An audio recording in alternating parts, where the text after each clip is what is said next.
Okay, good day mga kurusi. Welcome back sa channel na to. So, nandito na naman tayo para mag-review ng motor ng Rusi na mas kilala sa tawag na MP110 Kraken. So, kung bago ka pa lang sa channel na to, ay subscribe ka na. So, magbibigay naman tayo ng konting review patungkol sa motor na MP110 Kraken. So, bago natin simulan ng video na ito, lagi kong pinapaalala sa mga karusi natin dyan na mag-subscribe na po kayo sa channel na to para maging updated po kayo sa mga panibago nating video na i-upload. At pakiclick na rin po yung notification bell para sa ganun ay ma-notify po kayo kung meron tayong mga bagong video. So, medyo matagal tayong nawala, no? Kasi napaka-busy rin po natin. So, ngayon, meron tayong time para makapag-review ng motor. Sa mga susunod na araw, busy na naman. So, ito lang siguro yung time ko para makapag-review. So, umpisa na natin mga karusi. Ito ay short review lang naman. So, simulan natin. So, bali mga karusi, umpisa natin dito sa kanyang unahang bahagi. So, dito sa kanyang forma, kung yung pagmamasdan, napaka-forma niya. Bali, simpleng-simple lang yung design ng motor na ito. Bali nga pala dito sa kanyang unahang gulong, kung inyo mapapansin, naka-mags na siya. Yan, silver ang kulay ng kanyang mags. Yan, napaka-forma mga karusi. Bali, ang size nga pala ng kanyang gulong dito sa unahang bahagi ay 2.50 rim 17 siya. Yan. At disc brake na rin siya mga karusi. Yan. Bali, ang size ng kanyang disc plate ay kadalasan sa mga Rusi ay 3 mm. Yan. Kung inyo mapapansin sa kanyang telescopic fork, meron nakalagay na Rusi sticker. Yan. At yung kanyang fender, combination black and white. At ito naman yung kanyang speed cable mga karusi. Yan. Bali, napaka-forma niya mga karusi. At ang kanyang unahang bahagi mga karusi, mukha siyang alien. Yan, mata ng alien. Yan, pero pag sa malayo na, wow, lupit. Bali, yung kanyang flasher, yan, left and right mga karusi, yan ay peanut bulb, hindi po siya LED. Pero okay pa rin kanyang function. Kitang-kita pa rin. Old style pa rin siya. Hindi yung mga katulad ngayon ng bago ay LED. Bali, dito naman sa kanyang headlight mga karusi, inyo mapapansin, yun dito yan, sa itaas na yan, LED yan, yung mga maliliit na bombilya. So, napaka-forma niya. Ang alam ko yan yung pinakang daylight running light niya. At yung kanyang headlight, hindi po siya LED. May design dito na mga sticker. Bagay na bagay yung combination ng kanyang sticker mga karusi. Bali, wala pa nga pala itong side mirror mga karusi dahil kagagaling pa lang niya sa biyahe, padi-deliver pa lang. Upon activation po bago ikakabit yung kanyang side mirror. Yan. Kaya kung inyo mapapansin, malikabok pa siya. Yan. Bali, dito nga pala, yan yung kanyang leg shield. Yan. Isa kong nagustuhan dito mga karusi, no? Bali, pagka kumuha ka ng ganitong unit nila, meron na siyang yan, pinakang carrier dyan, para kung may isasakay ka o may bata kang gustong sakay sa unahan, hindi magagasgas kasi may protection na siya dyan. So dito naman, yan, may malalim na lagayan ng mga abubot. Yan. Kung ano man gusto mo ilagay dyan, kung cellphone. At dito pala pag nag-charge ka ng cellphone, pwede mo ilagay dyan, malalim yan mga karusi. Kasi itong ganitong unit ng Rusi ay meron yan, charger, USB port. Yan ang kagandahan yan. Pwede kang mag-charge ng cellphone kung malobat man. At yan naman mga karusi ang kanyang carburetor. O nga pala mga karusi, no? Ang makina nga pala nito ay 110cc. So meaning matipid lang siya sa gasolina. Kung sa bagay, subok na ito ng aming mga customer na totoong matipid nga ito. Ito naman yung kanyang shifting gear. Tingnan natin yung ilalim ng kanyang makina. Bali Euro 3 na rin pala ito. Yan po, may palatandaan na Euro 3 na rin. Yan. Ito yung kanyang airbox o air cleaner sa itaas. Dito naman, ito nga pala yung kanyang footrest para sa driver. Dako naman tayo rito sa parting side na ito, sa kanyang swim arm. Yan, mapapansin nyo may nakalagay na RSO MP110 sa mismong swing arm nya. So ibig sabihin po ng RSO ay Ramsol. Yan mga karusi. Ito naman yung footrest para sa inyong angkas. Ganda siya kasi hindi siya madulas. Yan, kung inyo mapapansin dito, yung parang matatalim-talim na ano, para mas kapit yung sapatos o tsinelas ng angkas ninyo. So dito naman tayo sa kanyang parting likuran. Hindi ko masabi kung anong size ng sprocket nito kasi natakpan yata. Natakpan po kasi, pero alam ko 36 ito or 35. Yan. Ang unahan ay 15. Naman yung kanyang support para hindi madumihan yung kadena, at suporta rin sa angkas para di mapadikit yung pa sa kadena kasi delikado yan kung walang cover. Yan yung kanyang chain cover. At ang kulay ng kanyang telescopic, yan, yung shock pala ibig ko sabihin. So yan, shock niya ay silver. Okay mga karusi, bali ang size ng kanyang gulong dito sa kanyang likuran, ito 2.75 rim 17, pero mechanical to o hindi siya disc brake sa likod, pero mas okay na rin combination na ganun mga karusi. At yan mga karusi, kung inyo mapapansin, yung kanyang side cover may nakasulat na Kraken.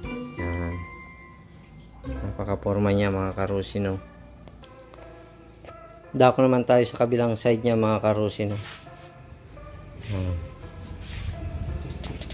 Well, dito sa kanyang kabilang side, nandito yung preno sa unahan. Yan.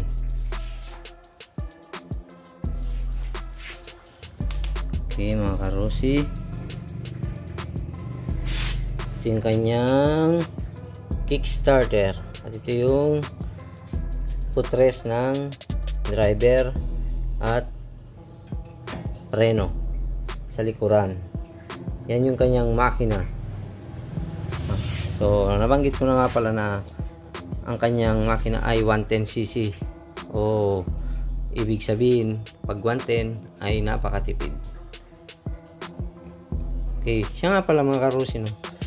Ito pala ay hindi lang basta kickstarter, meron din tong electric starter o push start. So kung ayaw mong gamitin yung kickstarter, pwede rin na push starter. Yan. So dahil ito ay kadi-deliver pa lang, halatang maalikabok pa mga karusi. So ito nga pala yung kanyang footrest para sa angkas. Okay mga karusi, dako muna tayo dito sa kanyang ibaba na bahagi. Yan yung kanyang muffler. Yan. yung titingnan, may cover siya na chrome stainless. Maporma naman yung kanyang muffler. Yun, para hindi kagad mapasok, kaya may cover. Kasi yung pinakang muffler niya, yan, may nakaukit na rusi. Yan mga karusi. Para may design siya rito. Yan. Ito naman yung kanyang ignition switch. May lock pala dito. Pwede nyong i-lock yun, karusi. At nandito rin sa kanya mismong susian, yung pang bukas. Kung gusto nyong i-open. Yun. Para hindi mapaglaruan ng bata. Yan. Okay mga karusi, dako naman tayo sa kanyang instrumental panel o dashboard. Yan. Kung inyo mapapansin, ito ay analog. So, yan. 0-0 pa siya kasi hindi pa napapatakbo. Ganyan po pag brand new. So, dito nga pala makikita yung first gear, second gear, third gear, fourth gear. So, ibig sabihin po mga karusi, ito ay 4 speed lang siya. Hindi siya 5 speed o may tinta. So, yan. Ito naman yung kanyang, makikita nyo dyan kung gaano kabilis yung takbo. Yan yung 20, 40, 50. At yung parting ibaba, yan yung kanyang fuel gauge. Dyan yung makikita kung empty or full. Yan. Ito naman yung left and right pag nagpa-flasher kayo, yan signal indicator nya. At neutral, ito mga karusi. So yun naman makikita kung high or low yung ilaw ng headlight. Yun. So napaka-astig rin. So nandito sa kabilang parte yung kanyang dito sa right side switch ng ilaw. Bali yung gitna niyan, pag gano'n nyo, yan yung sa daylight running light niya sa unahan. Pag nakagano naman, yun yung pinakang headlight. Ito naman yung push starter. Yan. Kasi kung ayaw nyo nga gumamit ng kickstarter, pwede lang naman siyang push starter. Ito naman sa kabila, yan yung sa signal light, yung sa flasher, kung kayo liliko ng kaliwat kanan. At ito naman sa taas, high and low, at busina. Ito naman yung kanyang choke. So yung kanyang pinakang manibela o itong handle grip niya ay napakasarap hawakan mga karusi. Tapos meron siya rito parang extension. Yan, napakaganda niya mga karusi. So dito naman ito yung kanyang sa throttle gas, yung preno. Kaya sa mga magbabalak na maglabas ng ganitong unit ng Rusi, ay ito sa nire-recommend ko na matipid. Kung pang araw-araw din lang, pampasok sa school o sa trabaho, 100% di kayo papayan ito. Tapos naman tayo sa kanyang saddle o itong upuan. So yan, kung mapapansin, may nakasulat na Rusi at may nakaukit din doon na emblem ng Rusi. So buksan natin itong kanyang upuan dahil pinuksan ko naman na siya. Yan.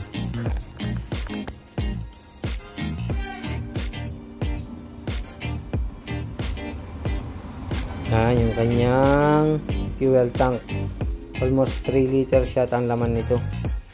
Ito naman yung kanyang gloves compartment. O gusto nyo maglagay ng anumang mga tools dyan. Yan yung kanyang U-box.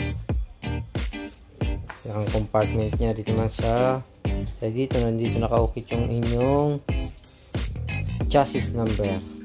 At ito naman, bali rubber. Ayan, pansin nyo, rubberize yung kanyang carrier. Napakasarap hawakan ng angkas. Ayan. So, dito rin nakalagay pala yung battery sa loob. Dahil wala pa itong battery, kapag ina-activate lang, saka lang lalagyan. Yan. Yan nilalagay nandyan mismo sa loob na yan. Kaya hindi basta mananakaw.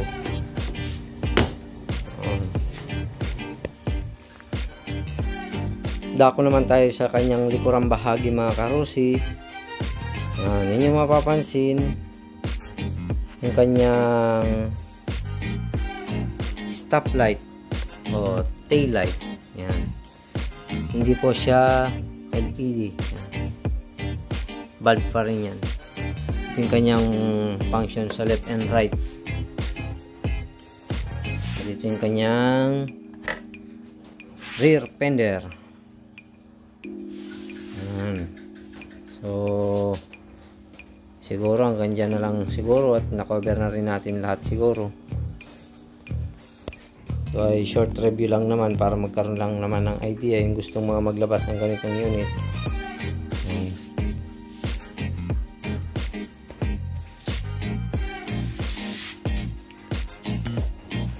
Medyo ikutan muna natin.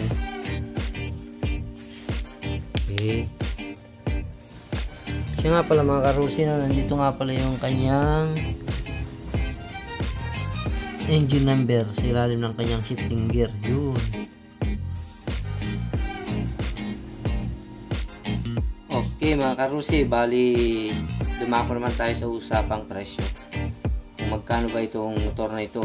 So, umpisa muna natin sa cash price. So, ang cash price nito ay 35,000, pero depende ito kung saan kayo maglalabas na branch or outlet ng Rusi. Kasi ang presyo po nito ay sabot-sabot lang. Ibig sabihin, ito po ay negotiable pa rin po.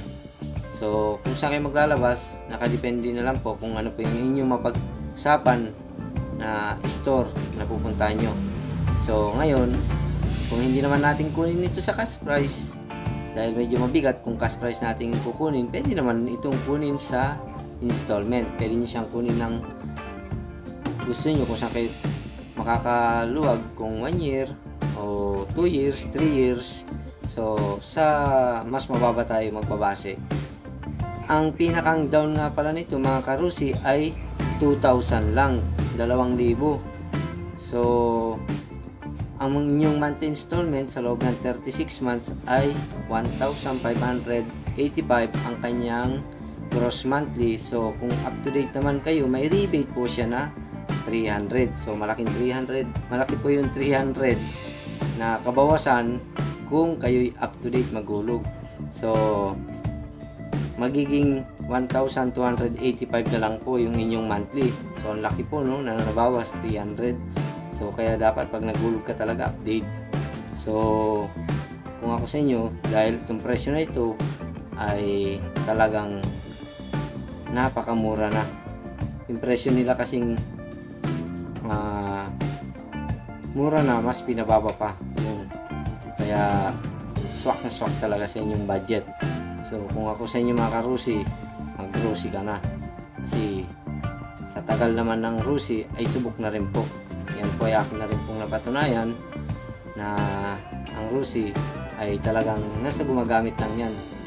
Nakadepende po yan sa pag-aalaga, lalo na kung kayo po ay maalaga sa inyong gamit. So, marami rin nagpapatunay ng mga customer namin na talagang nasa tao lang kung talagang aalagaan niya. Tatagal talaga sa kanya. Parang sabi nga nila, kung yung mahal mo ay hindi mo alagaan, anong mawawala yan? Yun po, parang ganun lang po yan eh. Kaya kung bilang gamit nyo, minahal nyo, tatagal talaga yan sa inyo. So, bali hanggang dito lang yung mga vlog natin patungkol sa motor na ito, mga karusi. Medyo pause pa tayo. So, maraming salamat sa inyong panonood. Bali hanggang sa mga susunod pa nating vlog ay dapat nakasubscribe po kayo para kayo ay maging update, dahil marami pa tayong nagbablog na motor ng Rusi. So hanggang doon na lang mga Rusi. Salamat sa inyong panonood. So stay safe, lalo ngayon hindi na nawawala tong COVID na to. So sana kung nasamahan kayo, so ingat. Bali yun na lang mga Rusi, at maraming salamat sa inyong suporta. Walang hanggang pasasalamat. Thank you talaga.